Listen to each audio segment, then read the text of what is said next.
Seja muito bem-vindo, essa casa é para você também, que ela possa se tornar um lar para você, amém?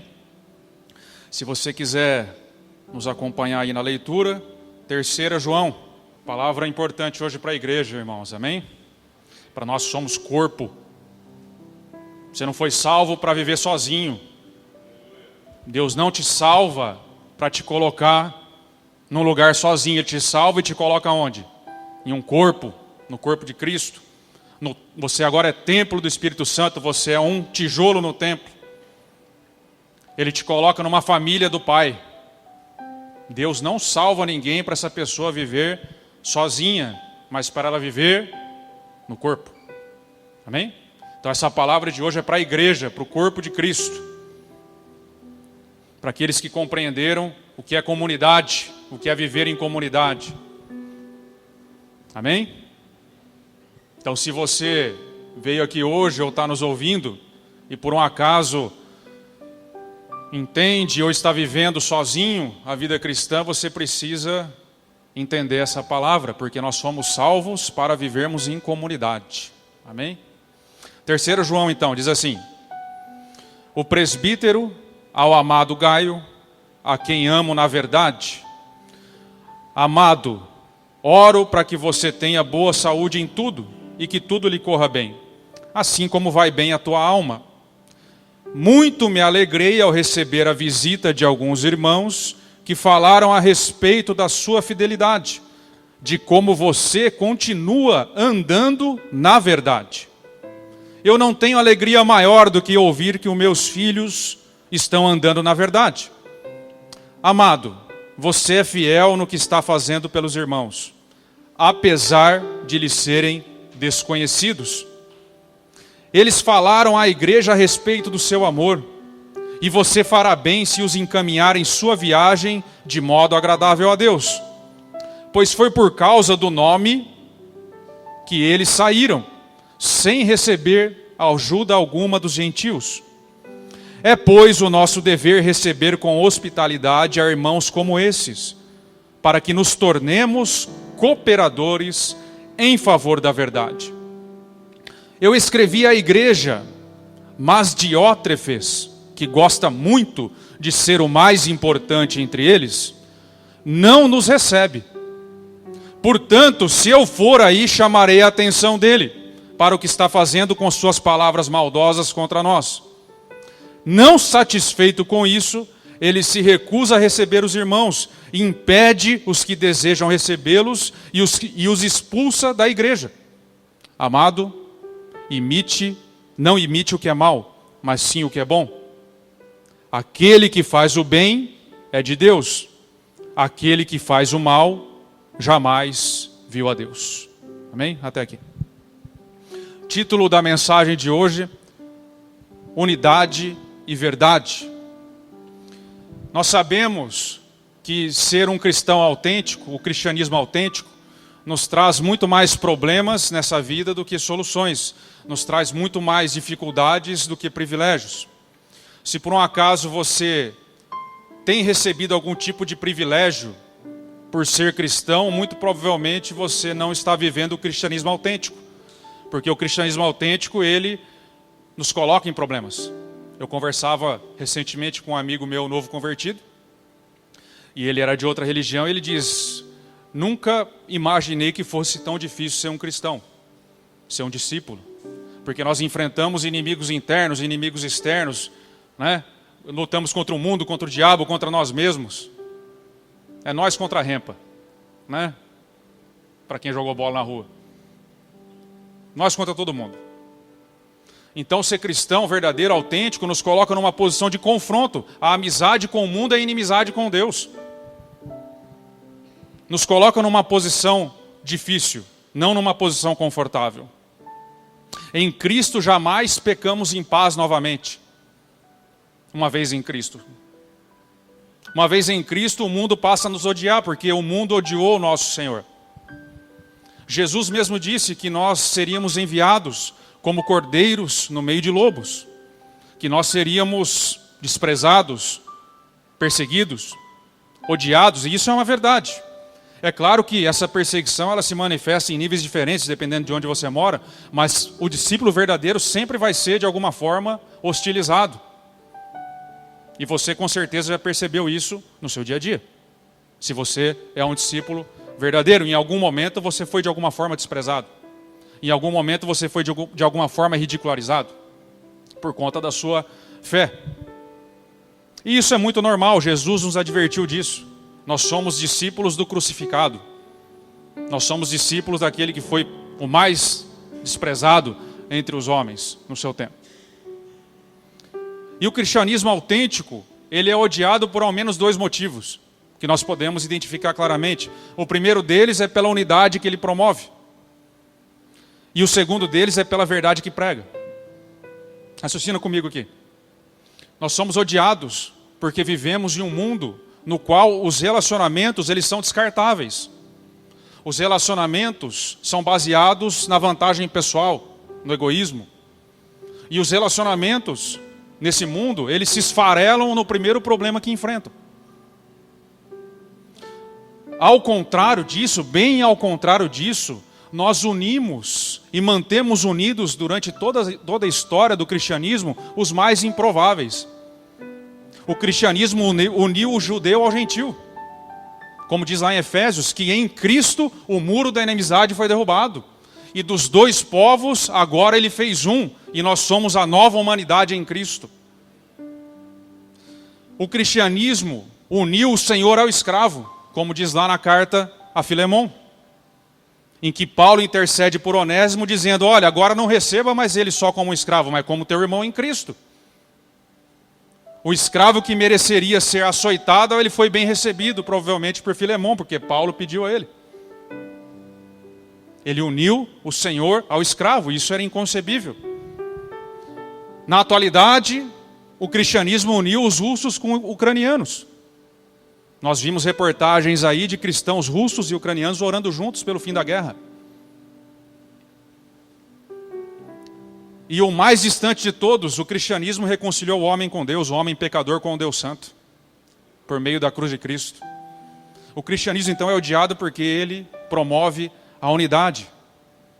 Olha para a sua célula, repare bem nas pessoas que você convive, e seja honesto e admita que você, muitas delas, jamais conviveria se não fosse por meio de Cristo. Talvez você nem encontrasse essas pessoas, elas não fazem parte do seu meio social, não fazem parte do seu meio de trabalho, não tem nada a ver com você. Ou pela idade, ou enfim, por várias questões, você jamais encontraria se não fosse pela obra de Cristo. Esses dias eu estava numa confraternização e eu vi sentados juntos um agente e o ex-detento. Não foi aqui, tá? Aqui só tem ficha limpa na nossa igreja. Na mesma mesa, conversando. Nós unimos o novo com o idoso na sua célula. É isso que o cristianismo faz. O pobre e o rico. Ele une as pessoas, por isso o mundo nos odeia, porque o mundo é diferente disso. Os relacionamentos. E o segundo motivo, nós somos odiados porque Jesus disse, ele afirmou, eu sou o caminho, eu sou a verdade e eu sou a vida, e ninguém vai ao Pai a não ser por mim.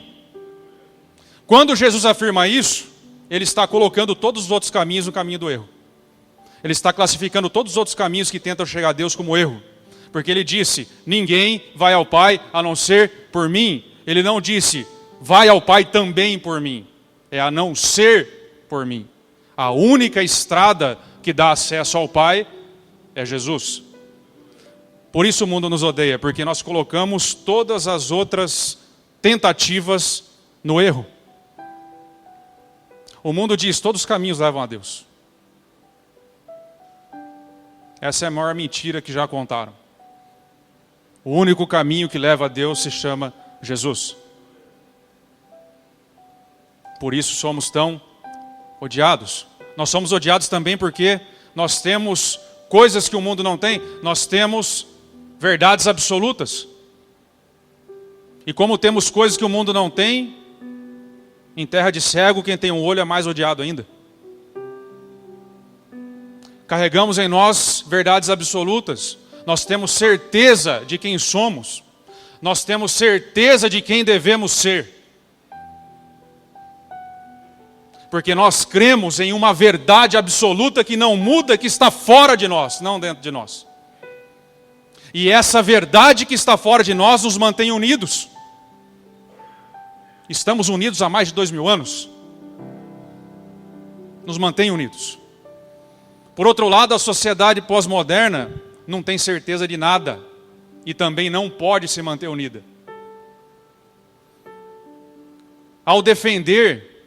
A sociedade, ao defender que cada um pode ser o que diz ser, ela estilhaça a verdade porque relativiza a verdade. Agora vale a verdade que cada um diz ser. Quando ela faz isso, tentando afirmar a identidade do indivíduo, na verdade ela produz o efeito contrário. Ela acaba desfigurando a identidade e desconectando as pessoas. Porque como que pode se manter unido diante de tantas verdades particulares? Nós não. Nós estamos unidos a uma verdade absoluta fora de nós. Por isso estamos há tanto tempo unidos, por isso permaneceremos unidos para sempre, como disse o nosso Senhor. Porque a verdade é uma pessoa que está fora de nós. E todos nós estamos reunidos domingo após domingo em torno dessa verdade. Coisas que o mundo não tem. Sabemos quem somos e exatamente quem deveremos ser. A terceira carta de João, você percebe que o apóstolo está tentando manter a unidade da igreja por meio da verdade. João não está tentando manter a unidade da igreja com base no que ele acha, mas ele está tentando manter a unidade da igreja com base na verdade que está acima do apóstolo. Ele não falta com a verdade. João elogia Gaio e critica Diótrefes. João tem um estilo que ele gosta muito de confrontar, de fazer contraste, trevas e luz, espírito da verdade, espírito do erro, os que são do mundo, os que são de Deus, os que são salvos, estão condenados, o que está certo, está errado. João tem esse estilo, e nessa carta ele coloca lado a lado dois exemplos, duas pessoas da igreja. Um se chamava Gaio e o outro Diótrefes. E ele não tem papas na língua, ele elogia o bom comportamento de Gaio e critica abertamente o comportamento de Diótrefes. E nós vamos ver aqui em 4 aplicações o que o contraste Gaio-Diótrefes pode nos ensinar sobre a unidade e a verdade no nosso contexto. Amém? Diz lá, primeiro ponto, primeiro versículo aí, se você quiser acompanhar. O presbítero ao amado Gaio, a quem amo na verdade. Para mantermos a unidade, devemos amar da forma correta, na verdade, e não no erro.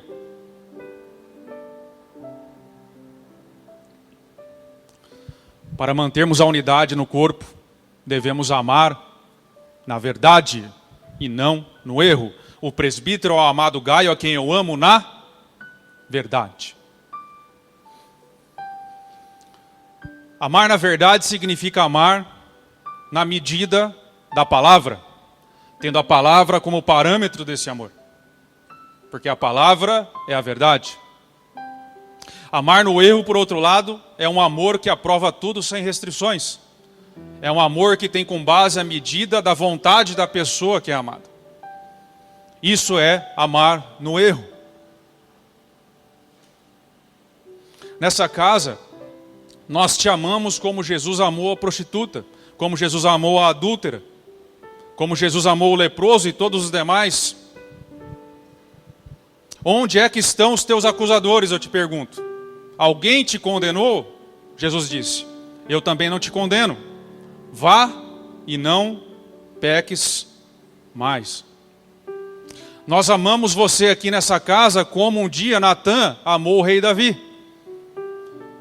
O rei Davi havia passado de todos os limites quando ele adultera com Batseba, a mulher de um soldado fiel, Urias.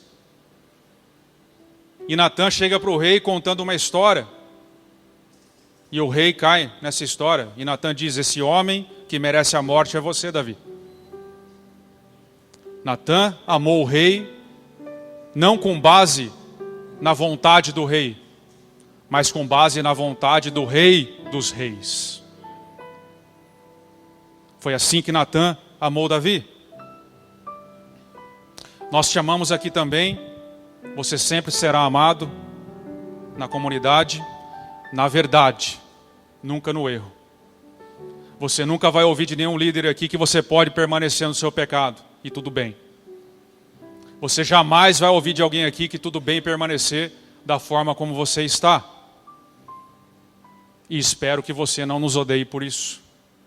Porque esse é o amor que João amou Gaio, esse é o amor que Jesus amou as pessoas, que Natã amou Davi e que nós amamos você. Um amor, na verdade, porque relacionamentos baseados no erro, no amor que leva ao erro e não à verdade, não prospera. Um casamento que tem um adultério no meio não prospera, não vai para frente. Um adultério não confessado não vai para frente. Que tem uma mentira no meio dele não vai para frente, não vai prosperar. Você pode jogar para baixo do tapete o tempo que você quiser. Uma hora isso vai vir à tona. Uma amizade baseada na falsidade, na mentira, não vai para frente. Uma amizade que aceita tudo, que aceita violência, que aceita manipulação, não prospera. E uma igreja que está firmada no erro, não é nada. Porque é só a verdade que é capaz de nos manter unidos durante todo esse tempo.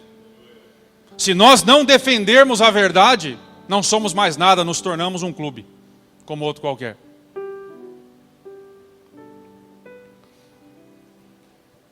A sociedade pós-moderna quer impor a nós um amor no erro, como sendo o verdadeiro amor. Mas nós insistimos em amar na verdade. E por isso somos odiados cada vez mais, mas nós somos amados por Deus. Amém? Devemos amar na verdade, para mantermos a unidade e a saúde do corpo de Cristo. Se nós permitirmos amarmos no erro, nós vamos desfigurar o corpo. Porque nós perderemos a massa que nos mantém unidos, que é a verdade. Amém? A verdade é como se fosse uma argamassa numa construção que une todas as coisas, que une a construção, que une os tijolos. É ela que está fora de nós e que nos mantém conectados durante todo esse tempo.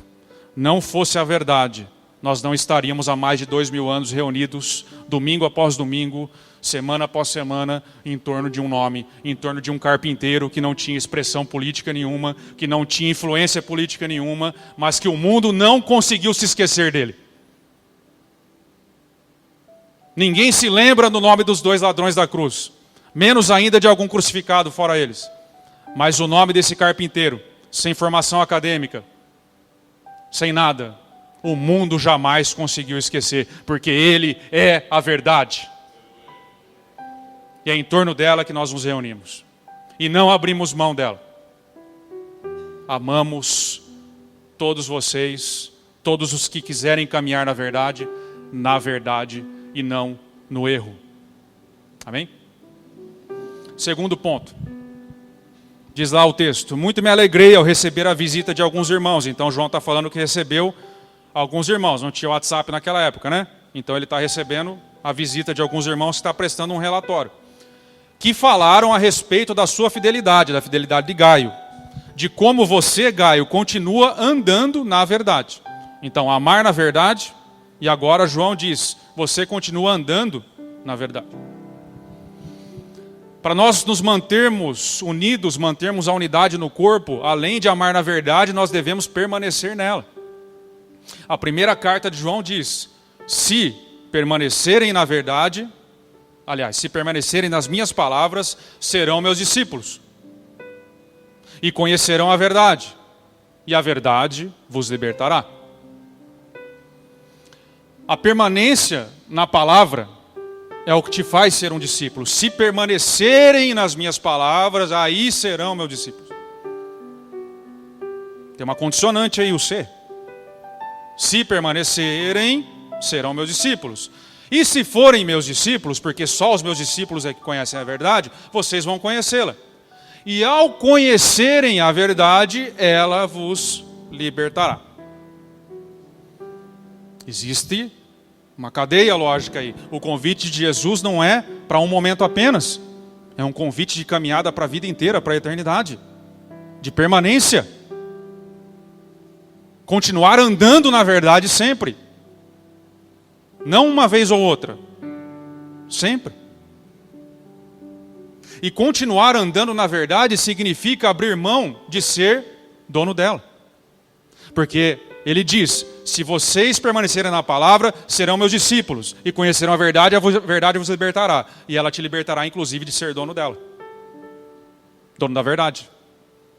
Caminhar na verdade significa abrir mão de ser dono da verdade. De ser dono do seu próprio caminho. Significa considerar que a verdade está fora de nós. É a verdade da palavra que tem razão, não o que nós achamos. Ela está fora, não dentro. É isso que nos mantém unidos, porque quando temos um problema, resolvemos à luz da palavra, não de acordo com o que nós achamos. Quando temos uma dúvida, nós recorremos à palavra e não de acordo com o que pensamos ser certo ou de acordo com o que queremos.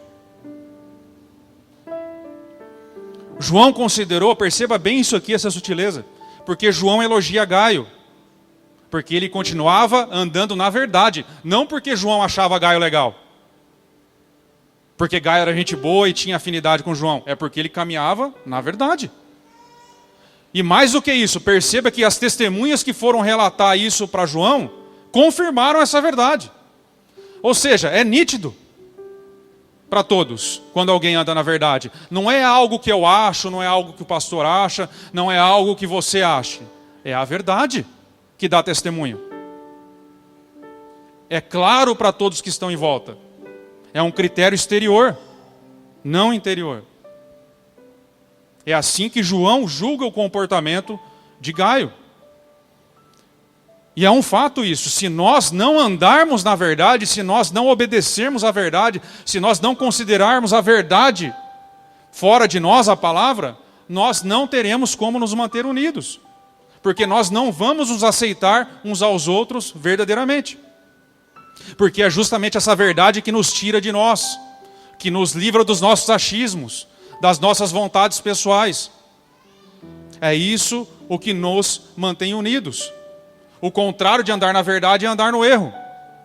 O que é andar no erro? Andar de acordo com as nossas próprias convicções, com os nossos próprios pensamentos, com as nossas próprias vontades. É fazer o que nós queremos. Mesmo quando não convém, mesmo quando a palavra diz que não deve ser feito.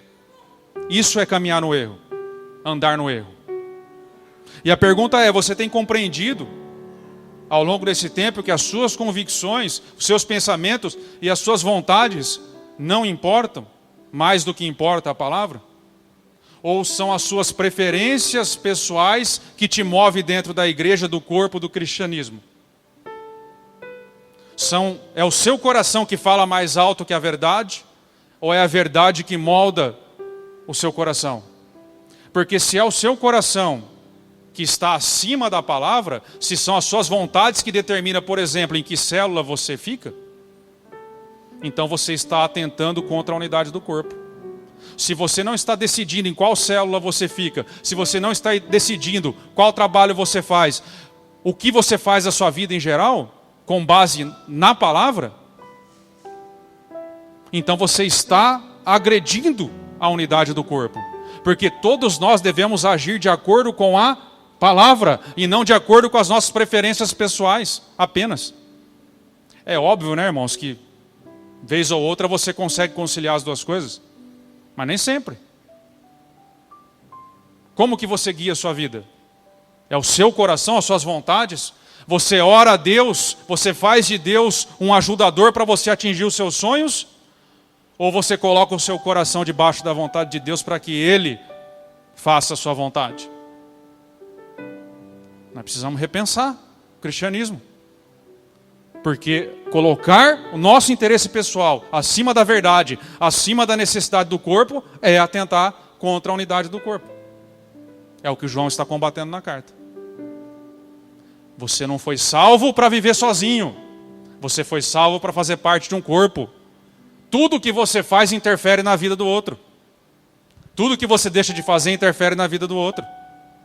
Porque nós somos um corpo. Ligados. Conectados. Que temos o cabeça Jesus Cristo. Amém? Dura essa palavra, né? Vou amenizar agora, tá? Terceiro. Tentar, né? Não vou prometer também. Amado, você é fiel no que está fazendo pelos irmãos. Apesar de lhes serem desconhecidos. Isso aqui é importante, ó. Você é fiel no que está fazendo pelos irmãos, apesar de lhes serem desconhecidos. Eles falaram à igreja a respeito do seu amor. E você fará bem se os encaminhar em sua viagem de modo agradável a Deus. Pois foi por causa do nome Jesus, né? Jesus era chamado de nome naquela época, que eles saíram, sem receber ajuda alguma. É, pois, nosso dever receber com hospitalidade a irmãos como esses. Para quê? Para que nos tornemos cooperadores da verdade. Gaio é elogiado aqui no contexto por conta, ele é chamado cooperador da verdade porque ele exerceu o dever de hospitalidade. Ele recebeu alguns irmãos lá e os tratou. Nós precisamos entender isso aqui. Dever de hospitalidade naquela época significava cumprir o ID. Por quê? Os missionários, vamos chamar assim, o que nós chamaríamos de missionários hoje, não tinham recurso e nem lugar disponível, como tem hoje, para ficar num hotel, em qualquer lugar que seja. Então, se esses irmãos não recebessem aqueles que vinham pregar a palavra, eles não teriam onde ficar e o evangelho não iria à frente. Então, João está elogiando Gaio por investir em uma área que o mundo não investe. Em uma área que não tem retorno financeiro.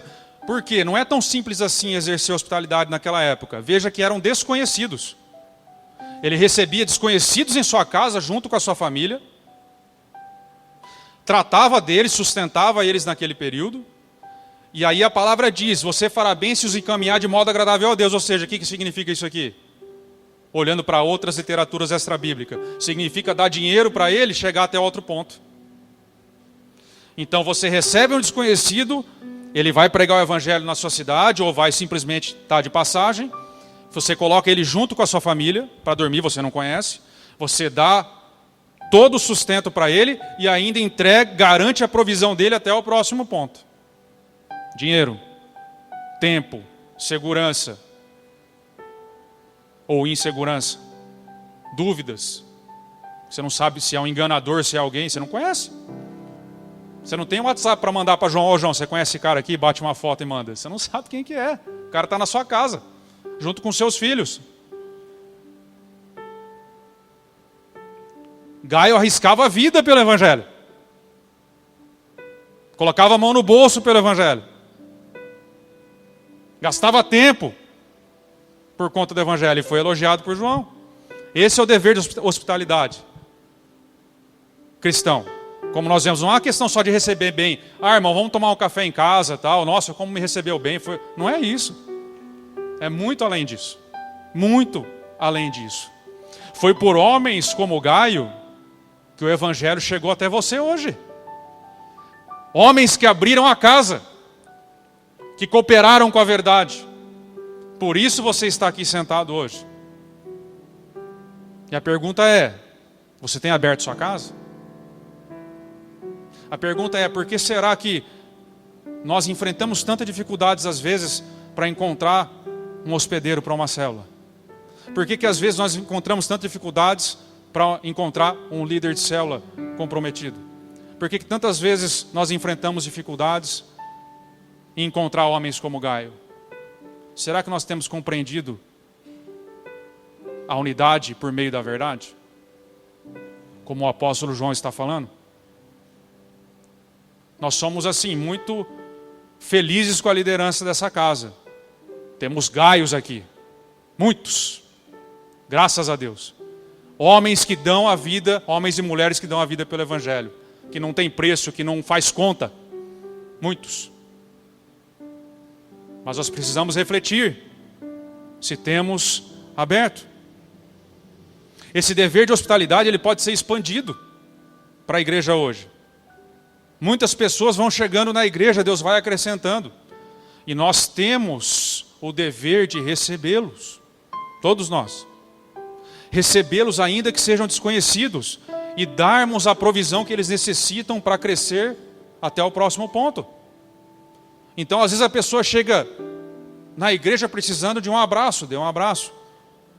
Precisando de uma palavra, dê uma palavra. Precisando de dinheiro, dê dinheiro. Precisando colocar um dente na boca, porque o atacante já não tem mais, dá o dente para o irmão. Precisando de uma cesta básica, dá. Precisando de oração, você pode dar. Apesar de serem desconhecidos. Dever de hospitalidade, que é transportado para nós. E o ponto central aqui realmente está na questão do desconhecido. Ele foi elogiado porque João faz questão de frisar, apesar de serem desconhecidos, você tem feito isso por eles, você tem recebido, você tem cooperado com a verdade. Sabe o que isso me ensina, irmãos? Muito claramente que o apóstolo quer dizer? Que a igreja, o corpo de Cristo, o templo do Espírito Santo, a família do Pai, ela não é um clube, do qual você se associa porque você gosta das pessoas que lá estão. Que você vai por afinidade. Eu gosto de jogar bola, então eu vou em tal lugar. Eu gosto de jogar tênis, eu vou em tal lugar. Eu não gosto mais do professor de tênis lá, ou do cara que joga tênis, eu paro de pagar a mensalidade e vou para outro lugar. Vou escolhendo onde eu quero. E é justo você fazer isso num clube. Na igreja, essa família, essa casa não é nossa. É a família do Pai. Que já existia antes de você e de mim, da qual nós não temos direito algum de escolha, porque nós fomos inseridos nela, não somos dono dela. Você precisa manter-se unido ao seu irmão, seja ele judeu, gentil, rico, pobre, preto, branco, chato ou legal. Porque a família não é nossa, é do Pai. Não é clube. Nós temos o dever de nos mantermos unidos. A unidade, ela é essencial para o cristianismo. Jesus disse, o evangelista disse, relatando as palavras de Jesus, dei-lhes a glória que me deste, para que eles sejam um. Assim como nós somos um, Jesus dizendo ao Pai, assim como nós somos um, para que eles sejam um. E eu lhes dei a glória que tu me deste, Pai, para que eles sejam um. Eu neles e tu em mim. Que eles sejam levados à plena unidade, para que o mundo saiba que tu me enviaste e os amaste como igualmente me amaste. É pela unidade que nós fazemos o reino invisível se tornar visível. É pela unidade que nós fazemos o mundo conhecer o amor de Deus. É estarmos conectados uns aos outros que faz isso acontecer. Essas são palavras diretas do nosso Senhor. Para que eles sejam um. Lá em Atos dos Apóstolos diz que a igreja era só uma mente e só um coração. O que quer dizer isso? A necessidade do meu irmão é a minha necessidade. A tristeza dele é a minha tristeza. A alegria dele é a minha alegria. Como é difícil, né, irmãos, achar amigos que se alegram com a sua alegria hoje. Se você quer saber se alguém é seu amigo, conte algo bom para ele. Se ele se alegrar, ele é seu amigo. Nós devemos ser assim entre nós. Vou repetir as palavras de Jesus. Eu dei à igreja a glória que tu me deste, para que eles sejam um, assim como nós somos um. Eu neles e tu em mim, Pai. Que eles sejam levados à plena unidade, para que o mundo saiba que tu me enviaste. Unidade. Nós precisamos batalhar por isso. E a pergunta é, você tem aceitado aqueles que Deus acrescenta no corpo? Ou você tem escolhido o tipo de cristianismo nas prateleiras gospel que você quer? Ou você tem buscado estar ligado ao corpo local onde Deus tem te plantado e você tem suportado o que tem que suportar? Suportar em amor, dar suporte. Mesmo sendo um chato que está do seu lado. Mesmo sendo alguém que você não tem afinidade. Mesmo sendo alguém que te dê trabalho. E aqui fica uma ressalva, né, que o dever de hospitalidade, ele tem dois lados. Por um lado, quem hospeda, quem recebe, que tem que dar suporte. Por outro lado, aquele que é hospedado. Se quem está sendo hospedado é um peso insuportável, você também deveria rever, né, irmão? Porque assim, fica mais legal para não tornar a sua estada insuportável para quem está hospedando. Porque nós devemos dar suporte e amor. Mas se você é um peso que ninguém carrega, fica difícil também. Então são os dois lados. Quem está recebendo a hospedagem, obedeça às regras de quem está hospedando. Coopere com quem está hospedando. E quem está hospedando, releve os costumes e a forma de quem está sendo hospedado. Para que haja suporte em amor. Amém? Quarto, para finalizar. Diz lá o texto. Escrevi à igreja, mas Diótrefes, que gosta muito de ser o mais importante entre eles. Está na Bíblia, tá, irmão? Isso aqui, tá? O João está falando, tá? Diótrefes, que gosta muito de ser o mais importante entre eles, não nos recebe. Não recebe o apóstolo. Portanto, se eu for, chamarei a atenção dele para o que está fazendo com suas palavras maldosas contra nós. Não satisfeito com isso, ele se recusa a receber os irmãos que Gaio recebia, e impede que os que desejam recebê-los, e os expulsa da igreja. Que comportamento de Diótrefes, né? Resumindo, para você manter a unidade, você precisa morrer para a sua vontade e viver para a verdade. Você precisa morrer para o seu desejo, e eu preciso morrer para o meu desejo de ser o mais importante. Como Diótrefes desejava. A espada da verdade precisa matar o seu desejo de ser o mais importante, para que haja unidade no corpo. Diótrefes caminhava no erro, porque ele colocou o desejo de ser mais importante acima da verdade. Ele não estava cooperando com a verdade, porque ele não estava recebendo os missionários. Pior do que isso, aqueles que na igreja desejavam receber, ele perseguia e expulsava da igreja. Ele era um líder. Ele tinha autoridade para fazer isso. Ele era um líder. Mas ele não queria perder a importância. Ele não queria perder o destaque, a evidência no lugar que ele estava. E esse desejo de Diótrefes estava conduzindo ele a remar contra a verdade que ele pregava. Acabando com a unidade da igreja, expulsando os irmãos, impedindo que o evangelho fosse propagado. Se tornando um peso na igreja. E a pergunta é, quem é você? Um cooperador da verdade ou alguém que está remando contra a verdade no corpo? Você tem perseguido irmãos que têm tentado fazer o trabalho? Tem expulsado da igreja, figuradamente? Como que tem acontecido isso? Ou você tem sido como Gaio, um cooperador da verdade? O apóstolo, com certeza, né, melhor dizendo, Diótrefes tinha uma boa justificativa para o que ele estava fazendo. Eu não tenho dúvida que ele deu alguma desculpinha lá. Só que o apóstolo percebeu a motivação obscura do coração dele e expôs a luz da verdade, dizendo, quando eu for eu vou corrigir. Não vai passar. Ele não seguia sequer a ordem apostólica. Não recebia ninguém. Diótrefes é o exemplo de quem trabalha para si mesmo e não para o corpo. É o exemplo de quem deseja ser estrela na igreja, como disse alguém aí, algum pregador, estrela na igreja e não luz no mundo. De quem deseja aparecer, ser servido e não servir. E a verdade é que nós somos chamados para servir e não para sermos servidos. O nosso maior exemplo, Jesus Cristo, é o que mais serviu. Por isso ele é o mais importante. Porque ele derramou a sua vida na morte em nosso favor. Ele é o que mais serviu. Ele não apenas lavou os nossos pés. Ele entregou a sua própria vida. Ele se esvaziou completamente da sua própria vontade, do desejo de ser o mais importante, e foi lavar os nossos pés.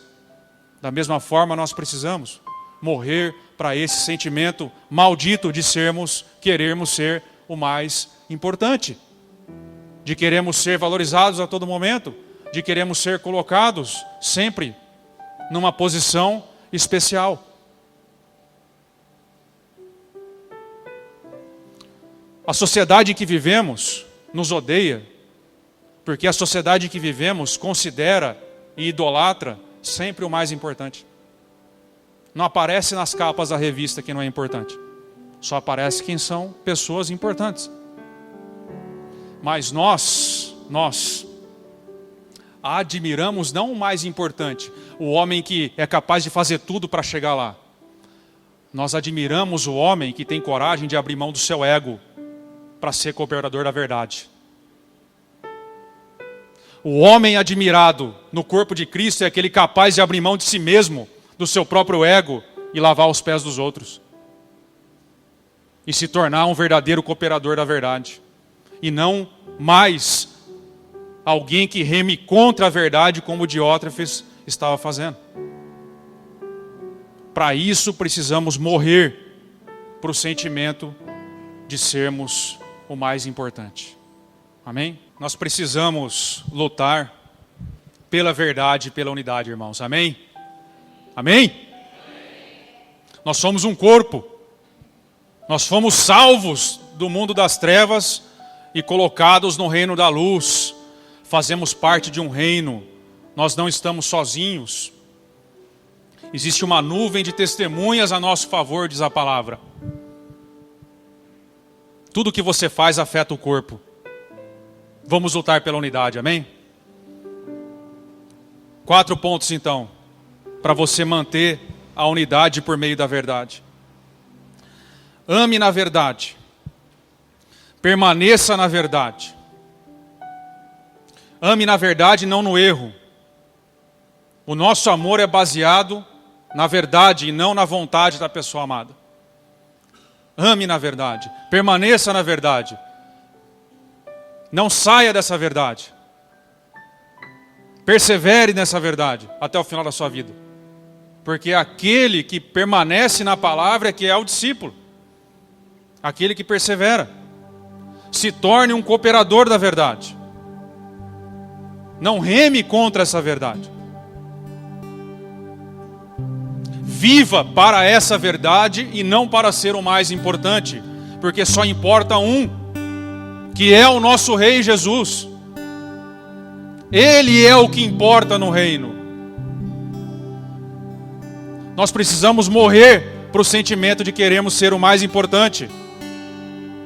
Importa que a verdade siga à frente.